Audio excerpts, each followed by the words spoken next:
नमस्कार, मेरा नाम है सुमित सिंह मेहता। हाजिर हूं आपके सामने एक और नए लेक्चर के साथ। आज के इस लेक्चर हम डिस्कस करने जा रहे हैं proof of laws of reflection using Fermat principle. जैसा कि आप सब लोग जानते हैं, इससे पिछले लेक्चर हमने डिस्कस किया था कि फर्मेट प्रिंसिपल क्या होता है। हमने वहां पर पढ़ा था कि भाई अगर लाइट ट्रेवल कर रही है किसी एक पॉइंट से लेकर दूसरे पॉइंट तक, तो उस पाथ को चूज करती है जिस पाथ के अलोंग टाइम टेकन एक्सट्रीमम हो, यानी या तो टाइम टेकन मिनिमम होगा या फिर मैक्सिमम होगा। और अगर मीडियम होमोजीनियस है तो वो पाथ कैसा होगा भाई, स्ट्रेट लाइन होगा, या बोल सकते हैं उस समय टाइम टेकन क्या होगा, हमारा मिनिमम होगा। ये चीजें हम पिछले लेक्चर में डिस्कस कर चुके हैं। आज हम उसी लेक्चर की हेल्प से, या बोल सकते हैं फर्मेट प्रिंसिपल की हेल्प से, लॉज ऑफ रिफ्लेक्शन को प्रूफ करेंगे। यानी जो आज तक आपने सिर्फ लॉज ऑफ रिफ्लेक्शन रट लिए अपने दिमाग में, उनको आज हम यहाँ पर प्रूफ करने जा रहे हैं। तो सबसे पहले हमें समझना पड़ेगा कि भाई लॉज ऑफ रिफ्लेक्शन क्या होते हैं। वैसे सबको पता है, आप बीएससी के स्टूडेंट हैं, आपने क्लास 10th में पढ़ा, उसके बाद 12th में पढ़ा, और आप किसी को पढ़ाते भी होंगे, 10th वालों को, 9th वालों को, 12th वालों को। तो यानी आपको आता है लॉज ऑफ रिफ्लेक्शन क्या है। अगर नहीं भी आता है तो आपके सामने स्क्रीन में लॉज ऑफ रिफ्लेक्शन दिख रहे हैं, ठीक है। तो भाई क्या होता है, एक मेरे पास जैसे इंसिडेंट रे है, ये एक मिरर से टकराती है या एक साइनी सरफेस से टकराती है, और जिस मीडियम से आ रही है उसी मीडियम में वापस लौट जाती है। यहाँ पर एक बहुत इंपॉर्टेंट बात वो नोट करने वाली ये है कि जो मीडियम है, कैसा मीडियम है, एक होमोजीनियस मीडियम है। यानी इस मीडियम का रिफ्रैक्टिव इंडेक्स हमारा क्या होगा भाई, कांस्टेंट होगा। Refractive index of this medium is constant. यानी कैसा मीडियम है, होमोजीनियस मीडियम है। ये इंसिडेंट रे है, ये रिफ्लेक्टेड रे है, और ये क्या है, हमारा normal at the point of incidence है। और जो फर्स्ट लॉ ऑफ रिफ्लेक्शन होता है वो क्या कहता है कि incident ray, reflected ray and normal at the point of incidence all lie in same plane. सबके सब कहाँ होते हैं, एक ही प्लेन में लाई करते हैं। अब इसी को कहने का एक और तरीका भी हो सकता है, क्या, जरा समझना बात को। हाँ, अगर मैं ये जो पॉइंट है जहां से लाइट आ रही है, इस पॉइंट को मैं ए बोल दूं, और जहां ये लाइट जा रही है इस पॉइंट को मैं बी बोल दूं, और जहां पर ये लाइट इस मिरर पर इंसिडेंट हो रही है, अगर मैं इस पॉइंट को क्या बोल दूं, सी बोल दूं, तो ये पॉइंट ए, पॉइंट सी और पॉइंट बी तीनों कहां होंगे, सेम प्लेन में होंगे। क्योंकि ये जो मेरे पास AC है इसको एक लाइन मिला रही है, और जो मेरे पास CB है उसको भी एक लाइन मिला रही है, एक रे मिला रही है। दोनों रे अगर सेम प्लेन में है, इसका मतलब पॉइंट A, पॉइंट C और पॉइंट B तीनों कहां है, सेम प्लेन में है, ठीक है। और ऐसा ही बोल सकते हैं कि भाई मैंने बोल दिया यहां पर एक पॉइंट S है जहां से मैंने SC एक नॉर्मल खींचा, तो ये पॉइंट S भी उसी प्लेन में होगा जिस प्लेन में पॉइंट A, पॉइंट C या पॉइंट B है। अब ये इंफॉर्मेशन मैं आपको क्यों दे रहा हूं, आगे आपको समझ में आएगा जब हम इसका प्रूफ कर रहे होंगे। तो ये तो क्या हो गया, हमारा फर्स्ट लॉ ऑफ रिफ्लेक्शन हो गया। उसके बाद आता है सेकेंड लॉ ऑफ रिफ्लेक्शन। वो क्या कहता है कि मेरे पास जो एंगल ऑफ इंसिडेंस होता है वो एंगल ऑफ रिफ्रैक्शन के बराबर होता है, एंगल ऑफ रिफ्लेक्शन के बराबर होता है। यहां पर इंसिडेंट हो गया बिकॉज फ्री वाला AI ऐसे काम करता है, तो यहां पर क्या आएगा, एंगल ऑफ रिफ्रैक्शन आएगा। और एंगल ऑफ इंसिडेंस और एंगल ऑफ रिफ्रैक्शन दोनों क्या होते हैं, बराबर होते हैं। यानी angle I is equal to angle R। तो ये हमारे क्या है, लॉज ऑफ रिफ्लेक्शन है। अब हमें क्या करना है, इसका प्रूफ करना है। तो आगे बढ़ेंगे, हम नेक्स्ट पेज में चलेंगे और हिंट डालो क्या, proof of laws of reflection using Fermat principle. हमें क्या करना है, इसको प्रूफ करना है। तो सिंपल मैं यहां पर क्या लिख रहा हूं भाई, प्रूफ लिख रहा हूं। एक डायग्राम से शुरुआत करेंगे। अब मुझे रिफ्लेक्शन कराना है, तो रिफ्लेक्शन कराने के लिए मुझे क्या चाहिए, एक साइनी सरफेस चाहिए। तो यहां पर मैं एक इस तरह से मिरर अज्यूम कर ले रहा हूं। तो मान लो ये मेरे पास क्या है, यहाँ पर एक मिरर है। आई होप आपको ये दिख रहा होगा। और मिरर की एक साइड मैंने ऐसे कोडिंग कर दी, या सॉरी इस तरह से पॉलिश कर दिया, और पॉलिश को दिखाने का तरीका कुछ इस तरीके का होता है, ठीक है। ये मेरे पास मिरर है, और ये मिरर ऐसे रखा हुआ है। कैसे रखा हुआ है, कुछ इस तरह से रखा होगा। अगर ये मिरर है तो ये मिरर ऐसे यहाँ पर रखा हुआ है। ये सरफेस कैसी है, पॉलिश है, और ये कैसी है, साइनी सरफेस है। अब यहाँ पर कुछ मीडियम होगा, जैसे इसके ऊपर ये हवा यहाँ पर मीडियम है और मैं मान के चलूंगा जो ये मीडियम है एक होमोजीनियस मीडियम है, यानी जब लाइट इसमें ट्रेवल करेगी वो एक स्ट्रेट लाइन को या स्ट्रेट पाथ को फॉलो करेगी। ऐसा क्यों होता है, हमने इसे पिछले वाले लेक्चर में डिस्कस कर रखा है कि होमोजीनियस मीडियम में जो लाइट का पाथ होता है वो कैसा होता है। ठीक है, ओके। अब मान लो इसका कुछ नाम दे दो, इसको मैंने बोल दिया MN। ये मेरे पास एक मिरर है, क्या MN है। अब मान लिया मैंने इस मिरर पे एक लाइट इंसिडेंट हो रही है। अब लाइट को मैं क्या करना चाह रहा हूँ, एक लाइन से ऐसे दिखाना चाह रहा हूँ, तो मैंने बोल दिया कि भाई यहाँ से लाइट रे आ रही है यूं करके, तो here we have a light ray. तो इस तरह से मेरे पास क्या है कि लाइट रे है और मैंने मान लिया ये लाइट रे कहीं यहाँ पर इंसिडेंट हो रही है इस पॉइंट पर। आई होप आपको ये लाइट रे दिख रही होगी, अगर नहीं दिख रही है थोड़ा सा मैं इसको मोटा बना देता हूँ। और मोटा बनाने का तरीका नहीं हो सकता, हो तो सकता है, ठीक है। ये लो, तो ये मेरे पास क्या है एक ब्लू कलर की लाइट रे है, ऐसे आ रही है यूं करके। ये क्या है, डायरेक्शन ऑफ इंसिडेंट है। ठीक, मैंने इस पॉइंट को बोल दिया, late us say this point is a. इस पॉइंट को मैंने क्या बोल दिया, पॉइंट ए बोल दिया। थोड़ा सा अगर पीला नहीं दिख रहा है तो मैं व्हाइट से लिख देता हूं इसको। तो यहां ये जो पॉइंट है इसको मैंने बोल दिया पॉइंट ए। अब होगा क्या भाई, ये लाइट इस पॉइंट पर इंसिडेंट हुई, late us say this point is सी। अब ये लाइट क्या होगी, रिफ्लेक्ट बैक होगी। और मैंने अज्यूम किया तो कुछ इस तरह से ये क्या होगी, लाइट रे हमारी रिफ्लेक्ट हुई। कुछ इस तरह से ये लाइट हमारी क्या होगी, रिफ्लेक्ट होगी। ठीक है, कुछ इस तरह से। ओके, अब इसको थोड़ा सा अगर मैं गाढ़ा करके दिखाऊं आपको तो कुछ ऐसा देखने को मिलेगा। तो ये लाइट क्या होगी हमारी, थोड़ा सा इस तरह से रिफ्लेक्ट होगी। तो this is our reflected ray. ये मेरी क्या है, इंसिडेंट रे है।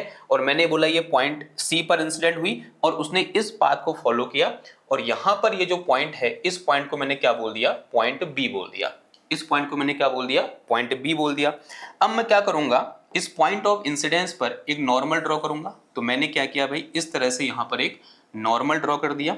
और नॉर्मल को दिखाने के लिए अगेन मैं इसको थोड़ा सा ऐसे करके डैश कर देता हूं। तो this is normal at the point of incidence. तो ये मेरे पास क्या है, पॉइंट ऑफ इंसिडेंस पर नॉर्मल है। और इस पॉइंट को मैंने सी बोला है। और यहाँ पर ये जो सॉरी, इस पॉइंट को एस बोल दो, सी पहले लिख दिया है। और ये जो पॉइंट है ये मेरा पॉइंट सी है। ठीक, अब हमें ये दिखाना है कि भाई ये जो पाथ लाइट ने फॉलो कर रखा है, क्या सच में यही पाथ से हो जाएगी या उसका पाथ कुछ और होगा। कैसे पता करेंगे ये, अगर सच में ये पाथ है जो लाइट ने फॉलो कर रखा है तो इस पाथ के अलोंग टाइम टेकन क्या होगा हमारा, एक्सट्रीमम होगा। टाइम टेकन क्या होगा हमारा, एक्सट्रीमम होगा। तो as we know from Fermat principle, हम क्या जानते हैं, फ्रॉम फर्मेट प्रिंसिपल, ये थोड़ा सा इधर लिख रहे हैं क्योंकि यहाँ और थोड़ा ज्योमेट्री बनेगी, मैं यहाँ लिख रहा हूं क्या, from Fermat principle we all know that कि जो मेरे पास ऑप्टिकल पाथ होता है, लाइट उस पाथ को फॉलो करती है जिसके अलोंग ऑप्टिकल पाथ क्या होता है हमारा, एक्सट्रीमम होता है। ये क्या होता है हमारा, एक्सट्रीमम होता है। अगर मैं इसी को मैथमेटिकली लिखूं तो ऐसे लिख सकता हूं, integration mu into D S will be equal to extremum. अब एक्सट्रीमम का मतलब क्या हुआ, या तो ये ऑप्टिकल पाथ मिनिमम होगा या फिर ये क्या होगा हमारा, मैक्सिमम होगा। यहां तक की बात समझ में आ रही है, बहुत सिंपल सा केस है। अब मैं इस मैथमेटिकल फॉर्म को ऐसे नहीं लिखकर मैं सीधे इस पर जा रहा हूं, ऑप्टिकल पाथ को देख रहा हूं। देखो ऑप्टिकल पाथ को हम क्या लिख सकते हैं, म्यू इंटू, इसको मैंने आगे बढ़ाया, इसको मैं लिख सकता हूं क्या, refractive index into geometrical path, geometrical path. अगर मैं इन दोनों को मल्टीप्लाई करूंगा तो ये किसका रहा होता है, ऑप्टिकल पाथ का रहा होता है। ऑप्टिकल पाथ को मैं ऐसे लिख सकता हूं, and this will be extremum. अब देखो ये कैसा मीडियम है, एक होमोजीनियस मीडियम है। ऐसे मैं मान के चल रहा हूं कि यहां पर जो म्यू की वैल्यू है वो क्या है भाई, कांस्टेंट है। इसका मतलब ये जो मेरे पास ऑप्टिकल पाथ होगा ये क्या होगा, मिनिमम होगा। ऐसा क्यों होता है, हमने डिस्कस कर रखा है पिछले लेक्चर में। तो दिस मस्ट बी मिनिमम, इसने क्या होना चाहिए भाई, मिनिमम होना चाहिए। यानी होना क्या चाहिए, एक्सट्रीमम, या तो मिनिमम या मैक्सिमम। अगर मीडियम होमोजीनियस है तो जो ये ऑप्टिकल पाथ होगा ये मिनिमम होगा। ठीक है, बात समझ में आ रही है यहां तक, ओके ना। अब ये जो म्यू है ये कांस्टेंट है, ये जो मेरे पास रिफ्रैक्टिव इंडेक्स है ये कांस्टेंट है, तो इसका कोई कंट्रीब्यूशन नहीं होगा इसके मैक्सिमम और मिनिमम होने में। इसका मतलब जो पूरा का पूरा कंट्रीब्यूशन है वो इसका है। तो इसका मतलब क्या हुआ कि भाई जो ज्योमेट्रिकल पाथ होगा, जो ज्योमेट्रिकल पाथ होगा उसने क्या होना चाहिए भाई, it has to be minimum, इसने क्या होना चाहिए, मिनिमम होना चाहिए। अब इस फिगर में आ जाओ, अगर मैं इस फिगर में आपसे पूछूं कि भाई लाइट ने जो ज्योमेट्रिकल पाथ ट्रेवल किया है वो कौन सा है, यानी जो दिख रहा है यहाँ पर वही हमारा ज्योमेट्रिकल पाथ होता है। तो यहाँ पर ज्योमेट्रिकल पाथ क्या है, पहले लाइट ए से सी आई तो ज्योमेट्रिकल पाथ क्या हो जाएगा, ए सी, फिर सी से बी चलेगी प्लस कितना आ जाएगा, सी बी। अब ये जो यहाँ पर चीज निकल के आई कि ए सी प्लस सी बी, इसने क्या होना पड़ेगा, इसे क्या होना पड़ेगा, मिनिमम होना पड़ेगा। अगर इसके अलोंग ये मिनिमम है, अगर ये ज्योमेट्रिकल पाथ मिनिमम है तो लाइट एक्चुअल में इसी के अलोंग मूव करेगी, यानी इसी पाथ को फॉलो करेगी। अब मुझे ये देखना है क्या ये वास्तव में मिनिमम है या फिर नहीं। उसके लिए मैं क्या करूंगा, अब देखो थोड़ा सा यहां पर एक और मैथमेटिकल स्टेप है हमारा। मैं क्या कर रहा हूं जरा ध्यान से देखना मेरे को। मैं इस पॉइंट ए से इस मिरर पर एक नॉर्मल ड्रॉ कर रहा हूं। किस तरह से, कुछ इस तरह से। ये मेरे पास ये मिरर है और ये पॉइंट ए कहीं यहां पर होगा, मैं यहां से इस पर ऐसे नॉर्मल ड्रॉ कर रहा हूं एक, यानी ये मेरे पास पॉइंट ए है।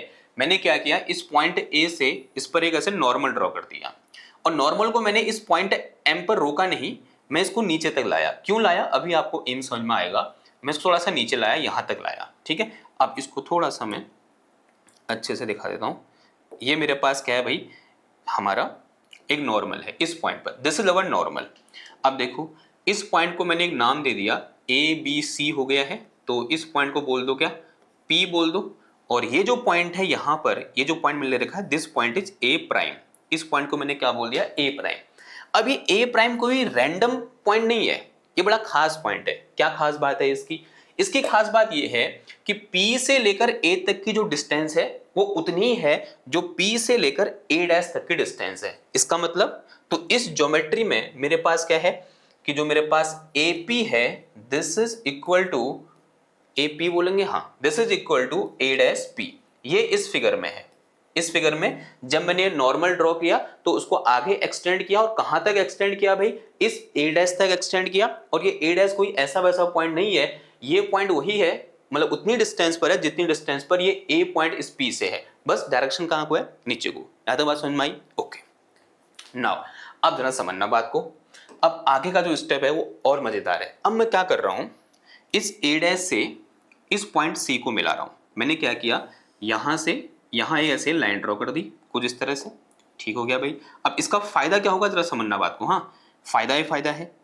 इसका फायदा क्या है, मैंने इन दोनों को ऐसे एक लाइन से मिलाया, मैंने एक लाइन यहां पर ड्रॉ करी which is straight line, that is A dash C. उसका नाम क्या है, ए डैश सी है।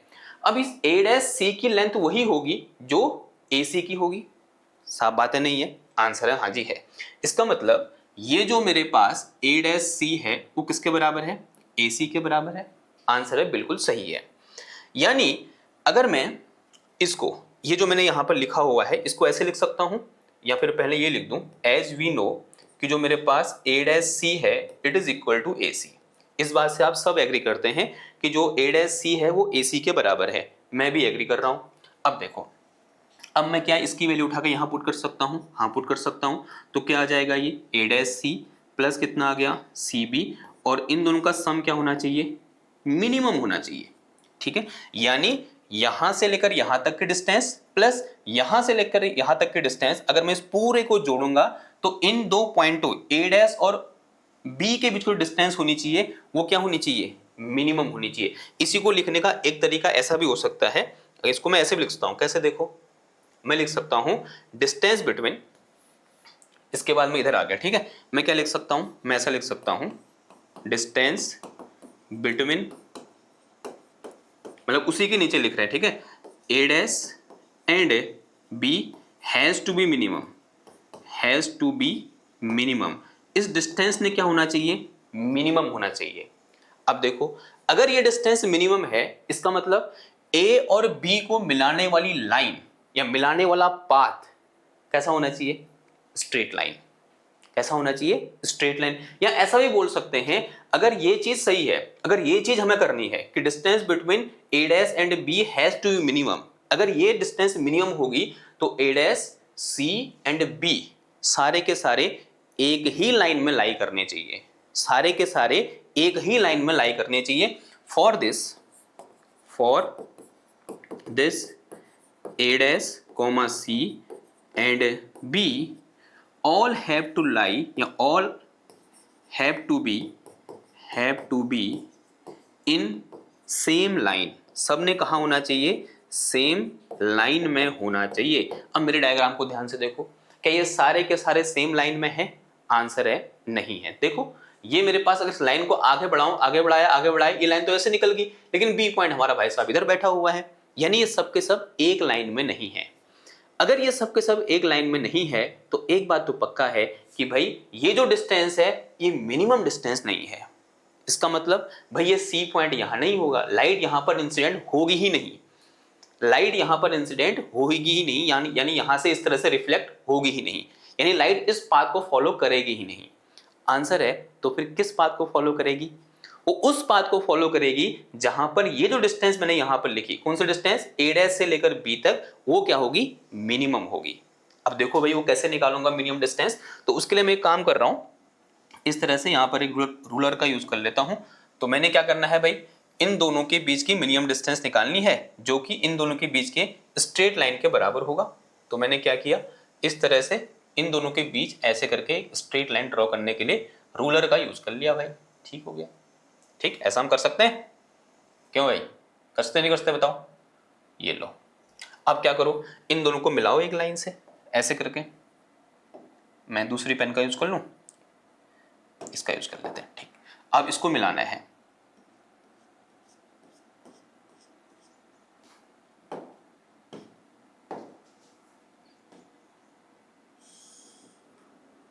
लाइक दिस, ठीक है, इसको पीछे ले। यानी ये जो लाइट पॉइंट ए से आएगी वो एक्चुअल में यहां पर इंसिडेंट नहीं होगी, वो कहां इंसिडेंट होगी भाई, यहां पर। Let us say this point is C dash, वो कहां इंसिडेंट होगी, सी डैश पर इंसिडेंट होगी। यानी ऐसा कुछ मुझे देखने को मिलेगा, कैसा, कुछ इस तरीके का। अगर मैं इसको घुमा करके यहां ले जाऊं तो जो ए पॉइंट है यहां से लाइट कहां पर गिरेगी, पॉइंट सी डैश पे गिरेगी। तो यहां से लाइट कहां गिरेगी भाई, पॉइंट सी डैश पे गिरेगी। ऐसे कुछ लाइट आ रही होगी। तो this is actual path of light, यानी लाइट सी पर नहीं गिरकर कहां गिरेगी, ये लाइट रे ए डैश पर गिरेगी। और यहां मैं ऐसे वेक्टर, सॉरी क्या दिखा दूंगा, डायरेक्शन दिखा दूंगा। थोड़ा वाइट से दिखा देते हैं ताकि दिखे आपको कि क्या हो रहा है यहाँ पर।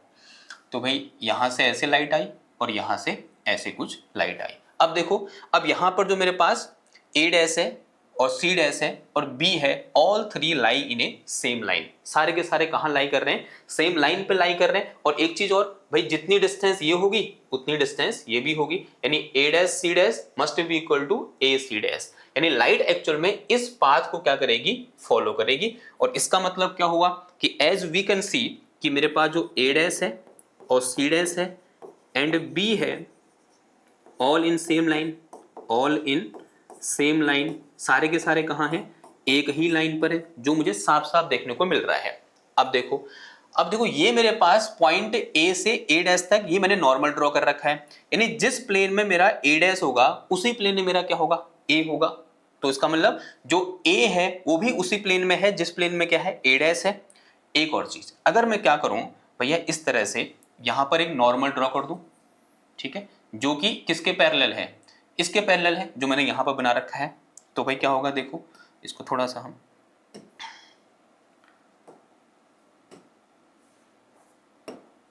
जो कि इसके पैरेलल है, तो ये मेरे पास सी डैश है इस तरह से, और ये पॉइंट को मैंने क्या बोल दिया, पॉइंट एस डैश बोल दिया। तो इसका मतलब अगर ये इसके पैरेलल है तो जिस प्लेन में ये वाला नॉर्मल था उसी प्लेन में ये नॉर्मल भी है, यानी उसी प्लेन में मेरा एस डैश भी है। अब जरा समझना, सबको मैं एक साथ लिख के चल रहा हूं।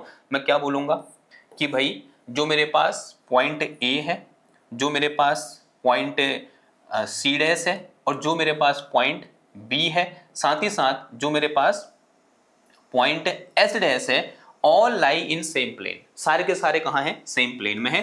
तभी ये क्या हो पाएगा, यहाँ पर शॉर्टेस्ट या मिनिमम पाथ हो पाएगा, अदरवाइज नहीं हो पाएगा। या हम बोलेंगे all lie in same plane, all in same plane, same plane. अब देखो इन सबको कुछ लाइनें मिला रही है, जैसे ए और सी डैश को एक लाइन मिला रही है ए सी डैश, यही तो क्या है, हमारी इंसिडेंट रे है। ऐसे ही यहां देखो सी डैश और बी को एक लाइन मिला रही है, ये हमारी क्या है, रिफ्लेक्टेड रे है। और एस डैश और सी डैश को एक लाइन मिला रही है, ये हमारा क्या है, normal at the point of incidence. अगर ये सारे पॉइंट एक ही प्लेन में है तो इसका मतलब ये जितने भी लाइनें हैं यानी incident ray, reflected ray and normal at the point of incidence all lie in same plane. यही हमारा क्या है, फर्स्ट लॉ ऑफ रिफ्लेक्शन है। ठीक है, तो हम क्या बोल सकते हैं भाई, जो मेरे पास इंसिडेंट रे है, इंसिडेंट रे जो इस डायग्राम में क्या है भाई, ए ओ के बराबर है, सॉरी ए सी डैश है, वैसे ही जो मेरे पास रिफ्लेक्टेड रे है, रिफ्लेक्टेड रे है जो इस डायग्राम के अकॉर्डिंग क्या है, सी डैश बी है, और जो मेरे पास नॉर्मल है at the point of incidence जो मेरे पास क्या है इस डायग्राम में C dash S dash C है, so S dash C dash है, all are in same plane. सारे के सारे कहाँ हैं भाई, सेम प्लेन में हैं, all are in same plane and it is our first law of reflection. तो इस तरह से हम सोच सकते हैं फर्स्ट लॉ ऑफ रिफ्लेक्शन को प्रूव करना with the help of a Fermat principle. I hope आपको थोड़ा बहुत समझ में आया होगा। थोड़ा बहुत आपको पढ़ना पड़ेगा अपने मन से भी, थोड़ा बहुत किताब में झांकना पड़ेगा, और अगर फिर आप मेरी वीडियो भी देखते हैं तो आपको 100% यहाँ पर चीज़ें समझ में आई होगी कि मैं आपके सामने क्या बातें रखना चाह रहा हूँ। ठीक है, बात समझ में आ गई यहाँ तक? ओके, ये तो क्या होगा फर्स्ट लॉ। अब बारी है किसकी, दूसरे लॉ की, यानी दैट इज अवर प्रूफ क्या करना है हमको, angle I is equal to angle R, यानी angle of incidence is equal to angle of refraction. अब इसको कैसे प्रूव करेंगे भाई, जरा समझना बात को। इसको हम इस डायग्राम की हेल्प से प्रूव कर सकते हैं, थोड़ा ज्योमेट्री लगा के। हम आगे जाके जो कंडीशन होती है एक्सट्रीमम की उसको लगा के भी प्रूव कर सकते हैं। तो पहले एक बार डायग्राम के हेल्प से प्रूव कर लेते हैं और एक बार फिर एक्सट्रीमम की कंडीशन लगाएंगे, वहां से भी प्रूव कर लेंगे। देखो किस तरह से, अगर मैं यहाँ पर ध्यान से देखूं कि भाई ये जो मेरे पास लेंथ है सी डैश से लेकर ए डैश से लेकर सी डैश तक और ए से लेकर सी डैश तक दोनों बराबर हैं, हाँ जी बराबर हैं। एक और चीज, जितना पी ए डैश है उतना ही पी ए है, साफ साफ मैंने यहाँ पर लिखा भी है, ध्यान से देखो। इसका मतलब ये जो लाइन है इसको बाइसेक्ट कर रही है और ये दोनों लाइनें भी सेम है। इट मीन ये जो एंगल है वो इस एंगल के बराबर होगा। अगर मैं ये बोलूं दिस एंगल इज थीटा तो this is also equal to theta. दोनों की वैल्यू क्या होगी भाई, थीटा के बराबर होगी। अब एक स्टेप आगे आओ, अगर ये एंगल थीटा है तो इसके ठीक सामने वाला एंगल भी कितना होगा भाई, थीटा होगा। बिल्कुल सत्य वचन। अब ये 90 है यहां से लेकर यहां तक, तो भाई ये एंगल कितना होगा हमारा, जल्दी बोलो, ये एंगल कितना होगा, 90 माइनस थीटा हो जाएगा, हाँ या ना। अब इधर देखो अगेन ये एंगल भी 90 है, ये थीटा है, तो ये भी कितना हो गया हमारा 90 माइनस थीटा हो गया। ठीक है, अब ये जो एंगल है ये वाला, ये जो एंगल है यही तो क्या है मेरा आई है, और ये जो एंगल है यही तो क्या है मेरा आर है। तो साफ साफ प्रूव हो गया ना, angle I is equal to angle R. ये तो हमें क्या करना था, प्रूव करना था कि भाई जो एंगल ऑफ इंसिडेंस होता है वो एंगल ऑफ रिफ्लेक्शन के बराबर होता है। ठीक है, एक मैसेज आ गया इधर पे, इसको थोड़ा सा हम पॉज करेंगे। क्या बोल रहा है, system will be upgraded to this version, in the process system will restart automatically, please press confirm button to continue and press cancel during software update, please do not turn off. तो इसको हम फिलहाल cancel करेंगे क्योंकि आगे और पढ़ना है, फिर बाद में इसको अपडेट कर लेंगे। ठीक है भाई, चलो। तो ये तो क्या होगा, हमने ज्योमेट्री की हेल्प से देखा। अब इसको हम थोड़ा बहुत जो एक्सट्रीमम की कंडीशन होती है इस कंडीशन की हेल्प से भी क्या कर सकते हैं भाई, प्रूव कर सकते हैं। तो अगले हिंट डालो, मतलब इसी के अंदर है, आप ऐसे भी कर सकते हो और आगे भी हम पढ़ सकते हैं, मतलब कर सकते हैं। कैसे, देखो ऑल्सो या और करके लिखेंगे हम, ऐसे करके देखो मेरे पास अगेन मान लो कि ये क्या है, मेरे पास एक साइनी सरफेस है, तो here we have a shiny surface और we can say here we have a mirror. मेरे पास इस तरह से मिरर है भाई, ठीक हो गया। और मैंने अज्यूम कर लिया कि एक लाइट यहाँ से आ रही है कुछ इस तरह से, ये मेरे पास पॉइंट ऑफ इंसिडेंस है। एक लाइट यहाँ पर ऐसे कुछ आई, तो this is our point of incidence. Late us say this point is here, इस पॉइंट को मैंने कुछ बोल दिया, late us say this point is ओ। और फिर ये लाइट ऐसे करके क्या होगी, हमारी रिफ्लेक्ट होगी, और this is our reflected ray. And let me draw a normal at the point of incidence, so this angle is our I and here this angle is our R। ठीक है, एक I हो गया एक R हो गया। ये incident ray है, ये रिफ्लेक्टेड रे है। इनको कुछ नाम दे दो भाई, यहाँ पर एक ऑब्जेक्ट है, लेट अस से A है, और यहाँ इसकी इमेज बन रही है, late us say this point is B। Point बोल सकते हो, ऑब्जेक्ट बोल सकते हो, जो आपकी मर्जी है वो बोल दो। ठीक है, ये मेरे पास क्या है A है और ये मेरे पास क्या है B है।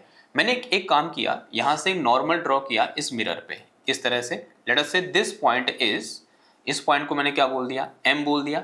ऐसे इस पॉइंट बी से भी मैंने एक नॉर्मल ड्रॉ किया, यहां पर इस पॉइंट को मैंने क्या बोल दिया, एन बोल दिया, ठीक है। मैंने अज्यूम कर लिया कि भाई यहां से लेकर यहां तक की ये जो डिस्टेंस है वो ए के बराबर है, और यहां से लेकर यहां तक की डिस्टेंस जो है वो बी के बराबर है, ठीक है। ये डिस्टेंस कितनी है, बी के बराबर है, ऐसा मैंने अज्यूम किया। ये जो पॉइंट है कहीं पर भी हो सकता है, देखो ये पॉइंट मैंने कहीं पर भी ले सकता हूं इसको, लेकिन वो चूज वहां पर करेगा जहां पर पाथ क्या होगा, मतलब जहां पर ऑप्टिकल पाथ क्या होगा, हमारा मिनिमम होगा। तो मैंने मान लिया ये जो पाथ है, सॉरी ये जो पॉइंट O है यहां से x डिस्टेंस पर है, late us say this distance is x which can very. देखो जैसे इस केस में वेरी कर रही थी, मैंने पहले यहां पर लिया, ये तो मैंने लिया था, लेकिन लाइट यहां आई नहीं, लाइट ने इस पाथ को फॉलो नहीं किया, लाइट ने इस पाथ को फॉलो किया, ठीक है। अब देखो भाई इस पॉइंट, इसको मैंने क्या बोल दिया, x बोल दिया, एंड ए बी हुआ तो इसको c बोल दो। ये मेरे पास मान लो ये डिस्टेंस m और n के बीच की डिस्टेंस कितनी है, c है, तो ये कितना बच जाएगा भाई, ये बच जाएगा मेरे पास कितना, c माइनस एक्स, ठीक है। यहाँ तो बात समझ में आ रही है हमें, बिल्कुल समझ में आ रही है। अब मैं आपसे पूछूं, बताओ भाई ऑप्टिकल पाथ कितना होता है, ऑप्टिकल पाथ का फॉर्मूला क्या होता है भाई, ऑप्टिकल पाथ, इसको शॉर्ट में ऐसे लिख लें, ऑप्टिकल पाथ क्या होता है, new into geometrical path, GP लिख दूं इसको मैं, ज्योमेट्रिकल पाथ।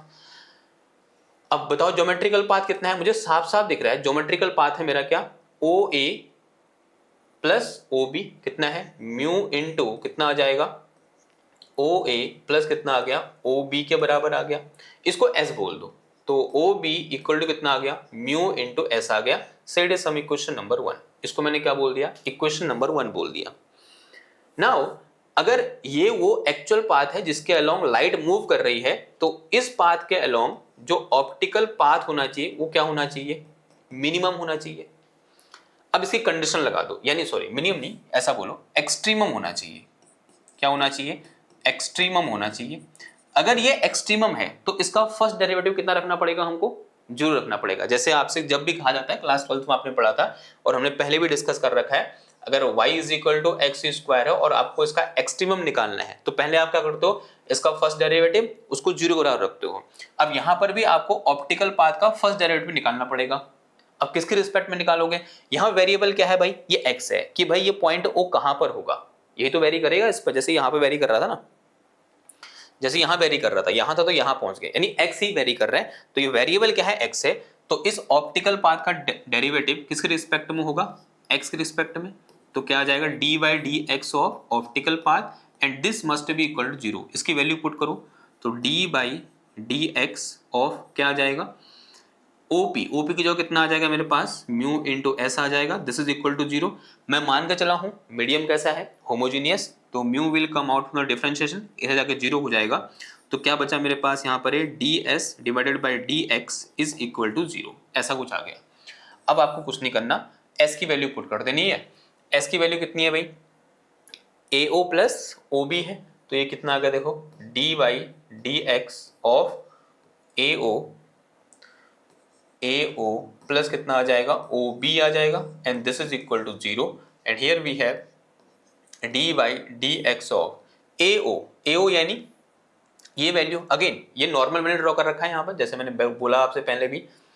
तो ए ओ कितना हो जाएगा, from Pythagoras A O will be equal to our under root of, here we have A square plus X square plus, अगर मैं ओ बी निकालूंगा तो ये कितना आ जाएगा मेरे पास, परपेंडिकुलर कितना है मेरे पास, ये है, सॉरी ये क्या लिख रहा हूं मैं, एक मिनट, ए ओ कितना हो जाएगा, ए ओ ये परपेंडिकुलर, ये परपेंडिकुलर है, यानी कितना आ जाएगा ए अपॉन, ये आ गया मेरे पास कितना,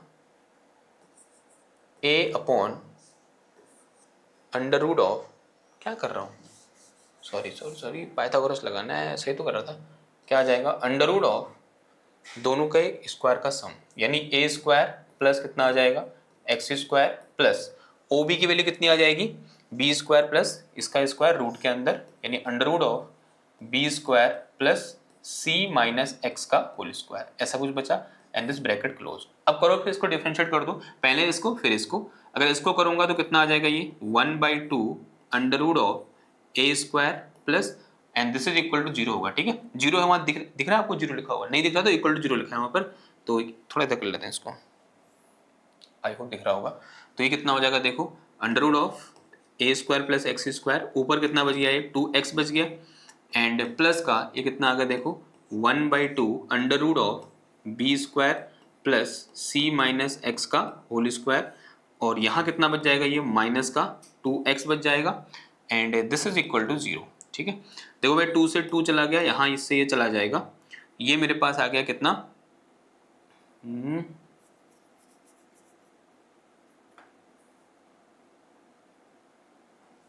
ये मेरे पास आ गया, ये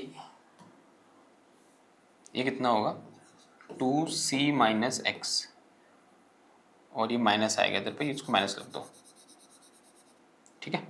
तो यहाँ से मेरे पास बचा कितना, x upon under root of A square plus X square, this is equal to, ये 2 कट गया, ये बच गया मेरे पास कितना c माइनस का x upon under root of B square plus C minus X का होल स्क्वायर, ठीक है।